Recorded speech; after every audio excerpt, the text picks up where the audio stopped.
Yeah, no kidding, Jim. If only that short chapter 3 could always happen. And yeah, that's with some long-winded explanations too in the middle there.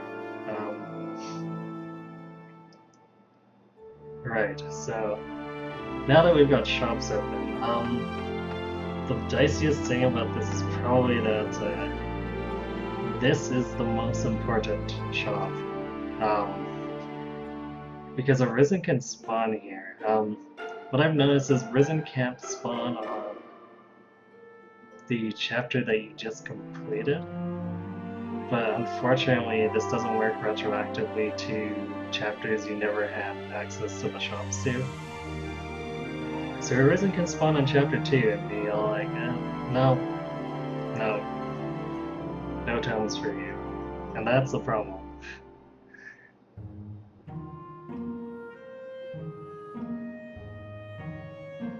Uh, oh, I guess Yoshi probably can't hear me. I'm probably not going to do chapter 5 or 6. The original plan was to do up to chapter 4, because that covers everyone being able to get to bonus box and Dragon's Gate. If I do further sessions later, I'll probably do Paralog 1 chapter 5, 6, and 7. I'm not sure how far beyond that I really need to go, because the strats start to get a little more simple as Robin gains power. So that's kind of like the last threshold before. I don't want to say you're set, but before Robin gains a frightening amount of traction. Let's put it that way.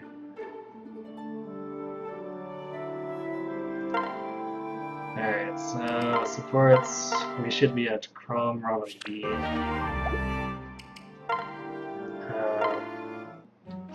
Wow, the Fredless C usually happens sooner.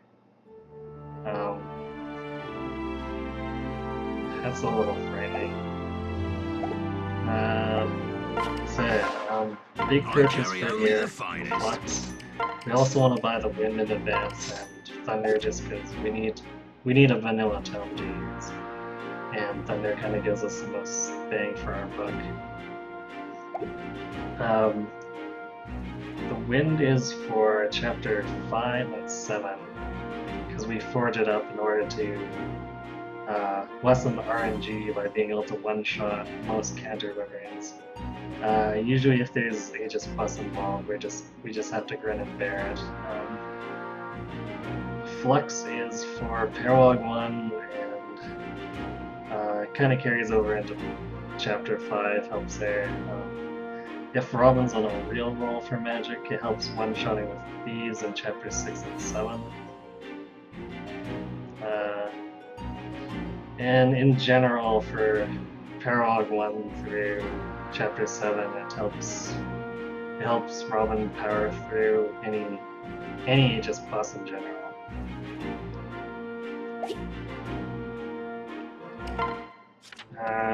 Shop for one for or buying.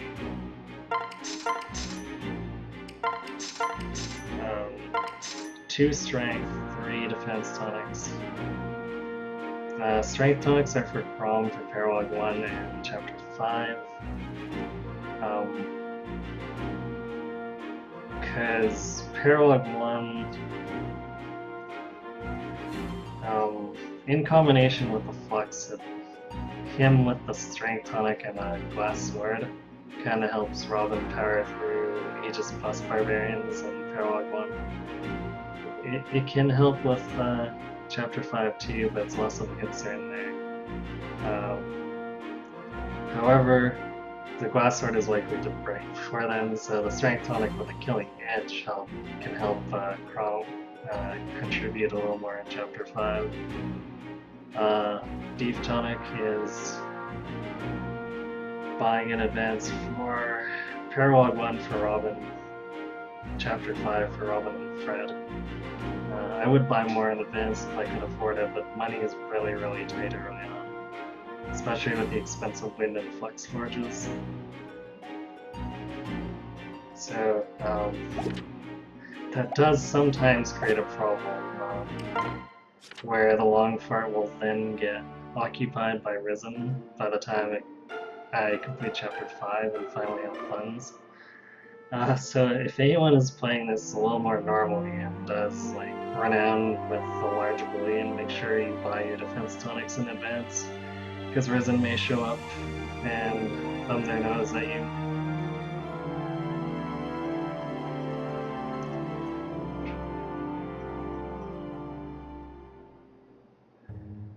Alright, so let's see. Chapter 4 is fairly simple, really. We're breaking out the Renown at this point. We have up to the 11th sword. I usually pull out the energy drop anyway, so that once I get to Chapter 6 I can just use it without going back into the Renown menu.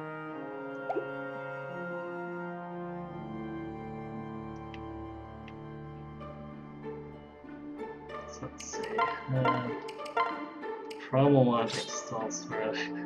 I normally give it to him in Chapter 3, but for some reason I forgot to give it to him. Let's see. Thunder.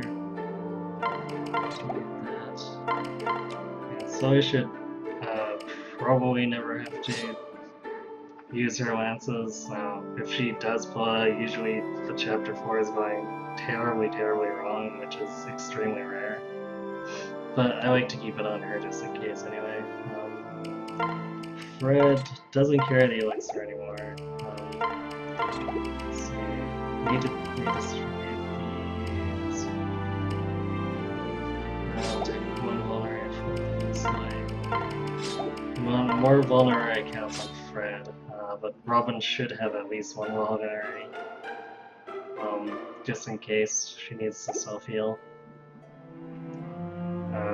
With our def and HP values, that's probably not really much of a problem.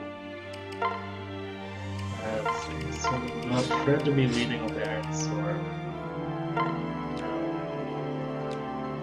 And he wants an Orson's in his inventory.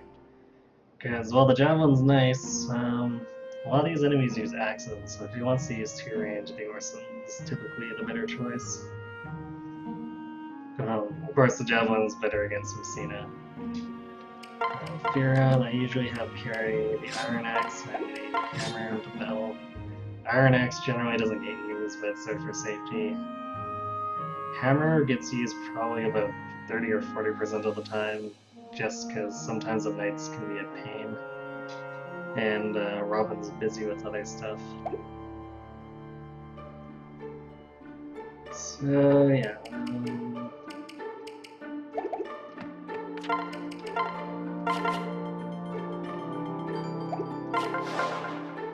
Let's actually do Chapter 4, instead of me babbling about it for like 10 minutes on the overworld. Forgive me. So you want to look at these guys here. HP plus 5 is usually kind of bad news. Let's see. Our res is a bit low, so you want to be careful of mages with focus, because we won't, with Fred on, we won't necessarily have the dodge to avoid the crits. So if a mage has focus, you generally want to leave them for second.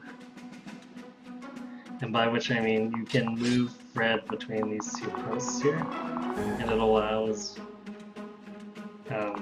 Robin to use him to reach either of these.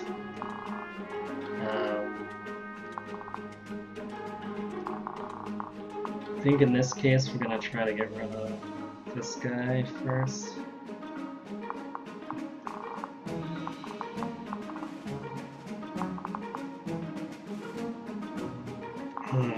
Okay.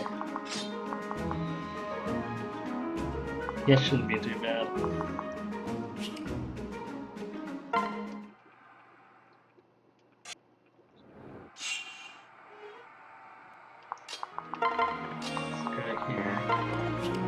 Sometimes you need to depend on Fred's dual strike, such as here.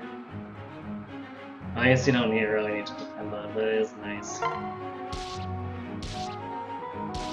There we go. So now what we want to do is, just at the edge of things, we want to set up Chrom and Viren so that we can do a transfer pair onto them. And get Lissa as close as possible. If the fighter's still alive, obviously we can't get that close. But, we want Lissa to be able to heal Robin if she takes damage, and she will because of Hawkeye.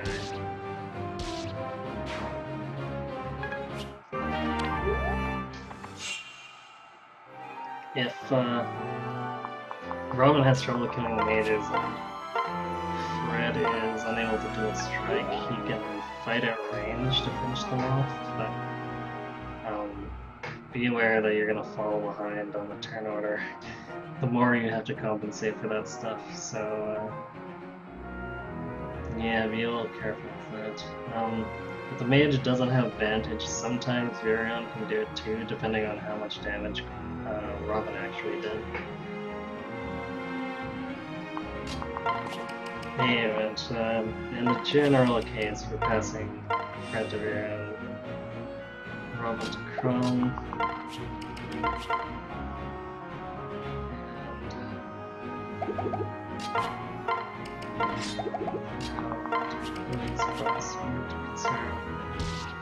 try to kill this guy. Yeah.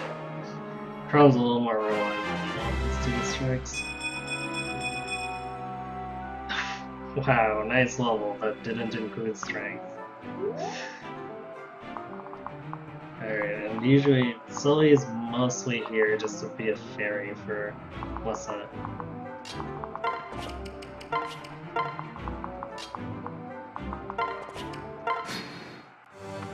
So usually I position her like this, we end up being able to get heals into Robin.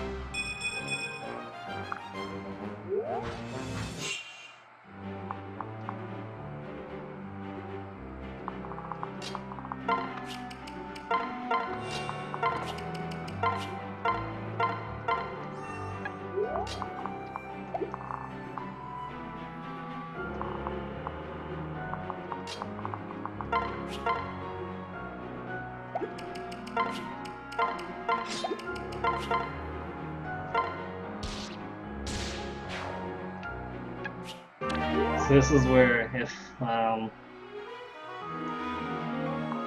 this guy didn't have counter, it would be, actually let's see, 30, so 47. Yeah, we won't come anywhere close. Yeah, if the right one doesn't have counter, Fred can pick him off with a hammer if need be. It all depends on how scary Lucina and the two short axe guys are looking.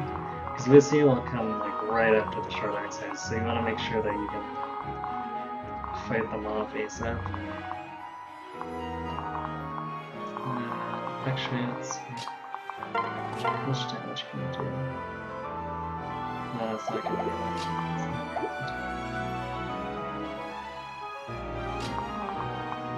Let's go over here.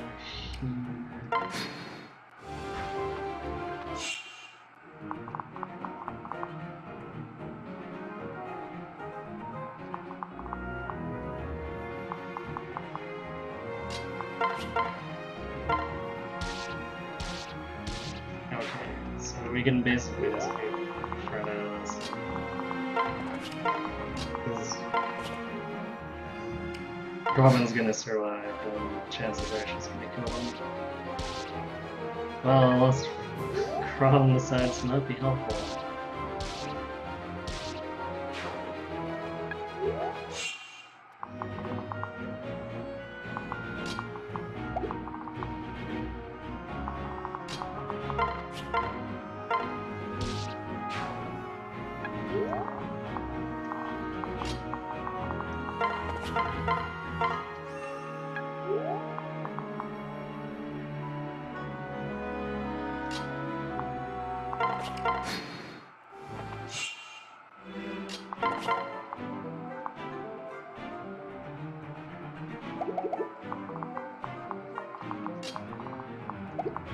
Alright, so with counter, one thing that can get tricky is the fact that she's so beefy,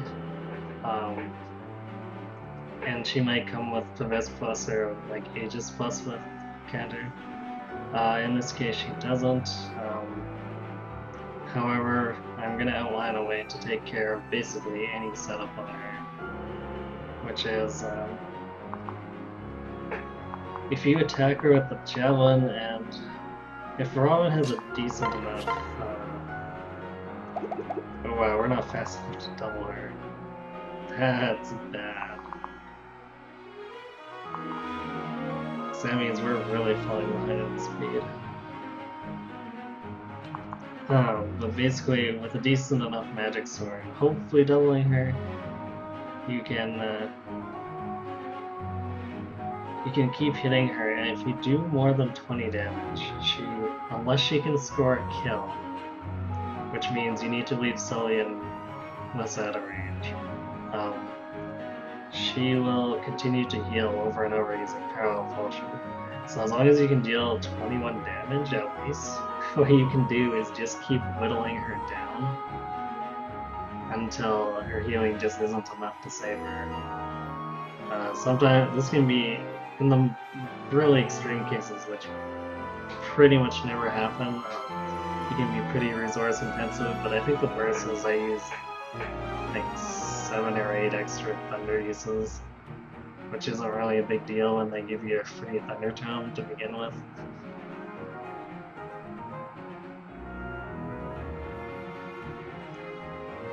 So in this case, because she doesn't have counter, we can get away with running back, luring her in, especially if it's slow, and healing. What we do is hopefully provide a little bit of crit here.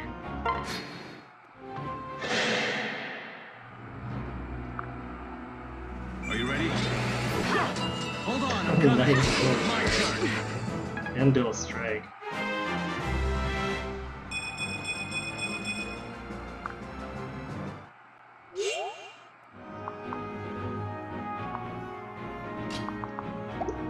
Let's see, so another thing I sometimes end up liking to do, if Robin is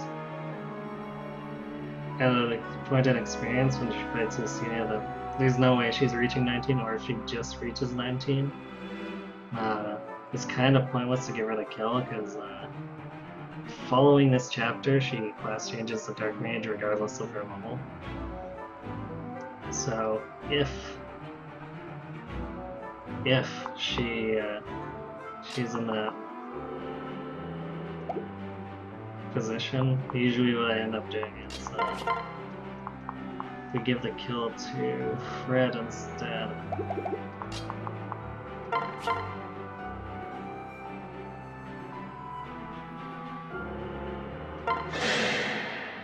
Stay focused.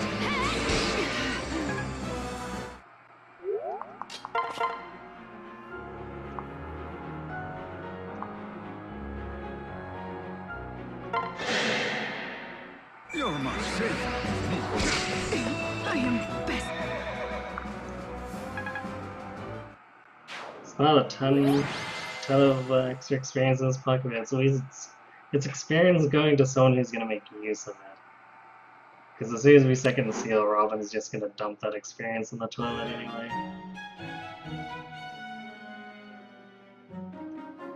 Very nice. So yeah, as soon as I know, get off the desk. Off the desk.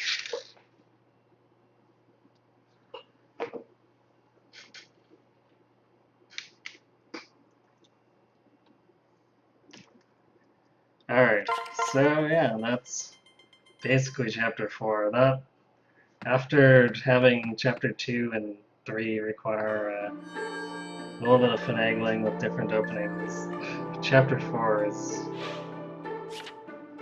a little more like chapter 1, and it just kind of goes back to sort of template-like way of playing. You still have to adjust around the end of it, but I mean, I think it's probably one of the easiest chapters in the game. I'm not sure. I think I've maybe lost one run to it ever. So that kind of tells you how simple the chapter is.